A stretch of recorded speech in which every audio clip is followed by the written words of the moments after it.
What's going on, guys? Kaiser here, and today we'll be taking a look at the Dualshock 4 back button attachment to see if it's any good. With that said, let's get to it.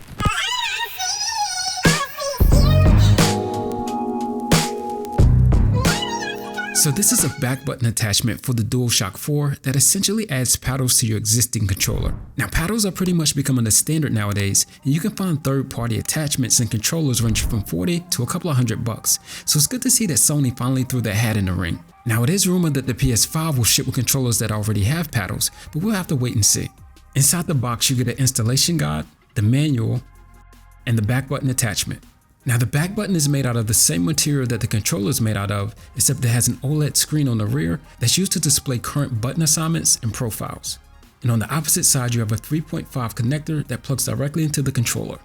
Now, the paddles have a really nice tactile feel and the same responsiveness as the buttons on the controller. Now, this attachment does cover up the 3.5 and EXT port, but it does have a 3.5 jack on it, so you can still plug in your headset. Now, there have been cases with similar devices where when you connect the headset to it, you get noise in your audio, but that's not the case with this device. Here's how the audio sounds with and without the back button attached. What you're listening to now is audio with the back button connected. What you're listening to now is audio without the back button connected. Now, like I said earlier, this attachment does cover up the EXT port, and a lot of charging docks actually use this port to charge the controller. So if you have that type of charging dock, you're gonna have to remove the attachment each time. Now, personally, I use this one by Lasuavy. It uses the micro USB instead of the EXT port. Now, the back button attachment is wireless. It uses power from the controller. So to turn it on, simply power up your controller. Pressing the screen once will display your current profile settings. Pressing the screen twice will cycle through each of the 3 settings allowed. Long pressing the screen will place the device in program mode. From here, simply press the paddles to assign a function. Once complete, tap the screen once more to save the profile. Now, if you want to reset the device back to its default settings, simply press and hold both paddles and the screen.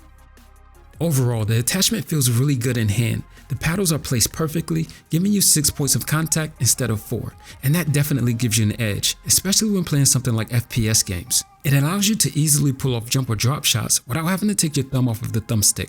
Now, if I had to complain about something, it would be the placement of the OLED screen. To me, it would have made more sense to place the screen on the front, because now if I want to check or change my profile settings, I have to turn the controller over. But overall, this is definitely a solid pickup for competitive gamers, but I'm curious to know what you guys think. What attachment or controllers are you using? Leave a comment below, and I'll leave a link in the description just in case you guys want to check this device out. So until next time, peace.